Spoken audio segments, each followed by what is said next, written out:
Back here in the valley, our monsoon season has really taken off to a fast start.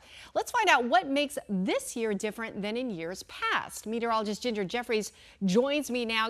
Ginger, I remember in recent years, it would take a while, to really get all that rain, but this has been an aggressive start this year. It has indeed. In fact, I think we have some footage of the first tropical storm, the first named storm of the season. And here's why. It's exactly what we talked about a couple months ago. Remember when we were saying El Nino and La Nina? We've got a real strong El Nino developing. Well, when this happens, we've got more moisture that we're pulling up from the Gulf. And as a result, an active hurricane season always yields a very active monsoon season for us. In fact, the most active hurricane season was in 1984. It was also the most active monsoon season, and El Nino, we got 9 inches of rain that year. And I mean, think about it. Typically, we get about 2.5. Yeah. So that was a big year for us, 1984. But you're right, we haven't seen this kind of a start in a while. Yeah, and we definitely need the rain. Yeah. We know that. But why are these storms really unique to Arizona? To understand that, we got to understand how monsoons develop. So here you go. In the winter,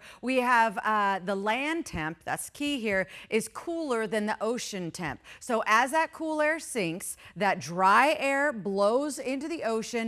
Ocean waters add warmth and moisture, and then as that warm air rises, we cycle that back on shore. The rain forms and moves on shore. Well, now let's flip that script for spring and summer. The ocean temperature is actually cooler than the land. So now what happens is that cool air is going to sink. We're going to draw up all that moisture. The ocean waters add the moisture, and as that happens, the warm air rises, that rain forms on shore. So how is this optimal? At temperatures of 105 degrees. Who does 105 better than any place in the nation? And we've got that water coming up from the Gulf. So it's literally the perfect storm overhead. Yeah, but Ginger, I remember when, this was the calendar year for the monsoon season. That was not always the case. You're right. And actually, I didn't know about this until I moved here. Yeah. The monsoon season started in 2008. It's now June 15th to September 30th. We get 30 to 40% of our yearly rainfall during this time, which I said is 2.48 inches actually.